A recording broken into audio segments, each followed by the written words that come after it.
आओ हिंदी सीखी चैनल में आपका पुनः हार्दिक स्वागत है। भाग 1 में आपने देखा था व्यंजनों का वर्गों के अंतर्गत उच्चारण और उनके उच्चारण स्थान। ये हमारा मुख्य स्थान है जहाँ से ध्वनियाँ निकलती हैं। कंठ, दंत, ओष्ठ, नासिका, मूर्धा, जिह्वा और तालु। ये वो स्थान है जहाँ से कहीं ना कहीं किसी न किसी स्थान पर हमारी जो अंदर से निकलने वाली ध्वनि टकराती है। और उसी के अनुसार मैंने पिछले वीडियो में आपको बताया था कि वर्गों का निर्धारण हुआ है।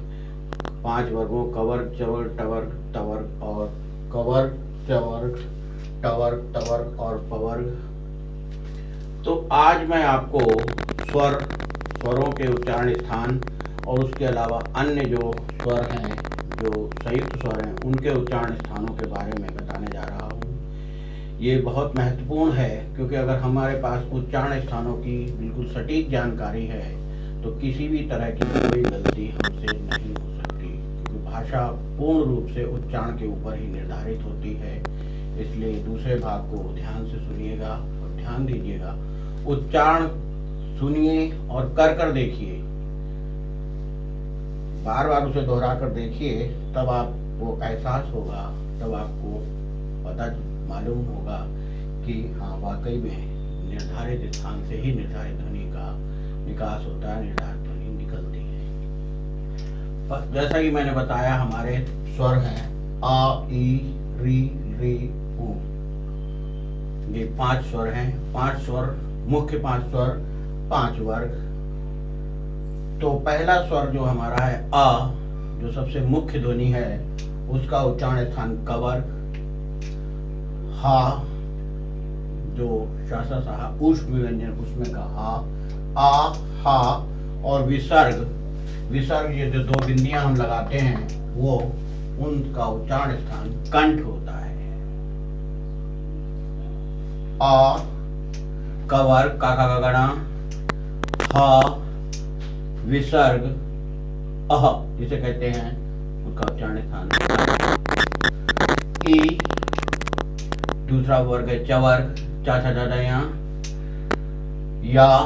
यार अलावा या, श जो शरबत जिस कहते हैं दंत सा, वो तालव्य सा, तो वो उसका उच्चारण स्थान है तालव्य।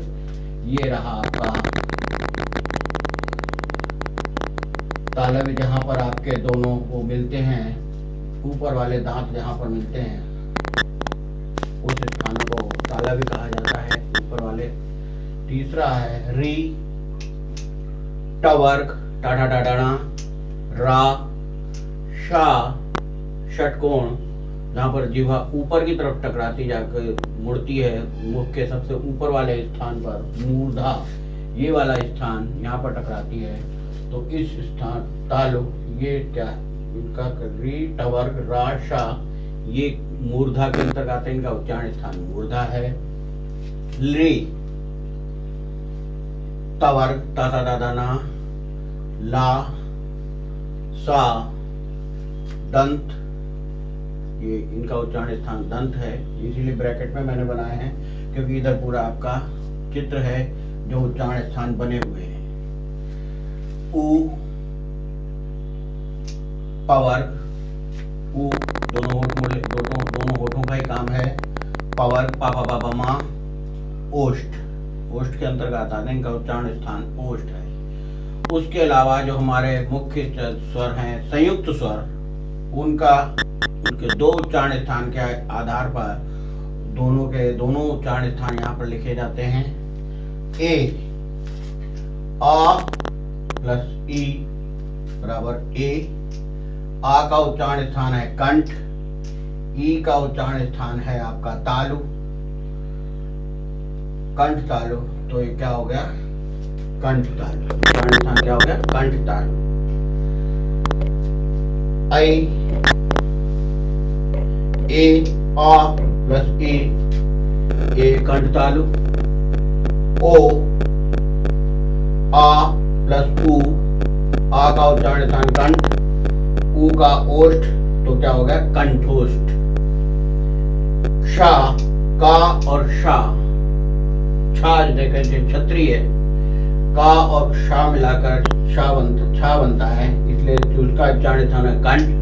का कंठ से कवर्ग, शा मूर्धा, तो इसका उच्चारण स्थान हो गया कंठ मूर्धा। और त्रा, ता और रा दंत मूर्धा, ता दंत होता है, रा मूर्धा में है, तो इसका उच्चारण स्थान हो गया दंत मूर्धा। इसके अलावा अन्य स्थान, अन्य के बारे में मैं बता रहा हूँ।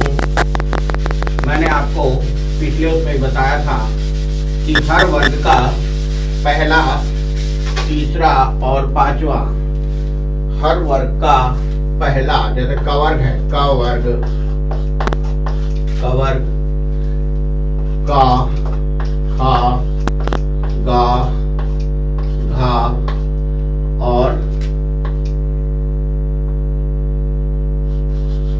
ना। हर वर्ग का पहला, तीसरा और पांचवा अल्प प्राण, अल्प प्राण, और दूसरा और चौथा महाप्राण। प्राण माने मैंने बताया था वायु, अल्प प्राण और महाप्राण। प्राण माने वायु, वायु जितनी वायु प्रयोग होती है उसके अनुसार उनका स्थान होता है। यहाँ पर का देखते हैं, अंग्रेजी के हिसाब से अगर इसको समझा जाए तो ये हमारी हिंदी संश्लिष्ट भाषा है। हिंदी हमारी संश्लिष्ट भाषा है, जहाँ पर क प्लस आ बराबर का आता है। और इंग्लिश हमारी विशिष्ट भाषा है। इंग्लिश हमारी विशिष्ट भाषा है, जहाँ पर हम लिखते हैं के का मतलब का है। अगर हमें कमल लिखना है तो के ए तब बनता है का, ये विशिष्ट है। इन दोनों को मिलाकर का बनता है। इंग्लिश में हमेशा दोनों अलग अलग होते हैं। इसके अनुसार भी हम, इसके द्वारा भी हम समझ सकते हैं कि पहला जो वर्ण है अल्प प्राण, दूसरा महाप्राण कैसे होता है। अल्प प्राण के साथ महाप्राण में, अल्प प्राण के साथ जब हा की ध्वनि जुड़ती है तब वो महाप्राण बन जाता है। जैसे के, का और खा, के एच, एच क्या, एच मतलब हा, तो बनता है खा। इंग्लिश में अगर हम खा लिखेंगे तो के एच लिखा जाएगा, और हिंदी में खा, कि खा के अंदर आ की ध्वनि आ रही है। का, खा, गा, घा, घा, जी एच, घा। इस तरह से इनके उच्चारण हम समझते हैं, और इन उच्चारणों का अगर सही से हम प्रयोग करें, इनको सही से समझें, तो हम किसी भी तरह की कोई भी गलती नहीं कर सकते।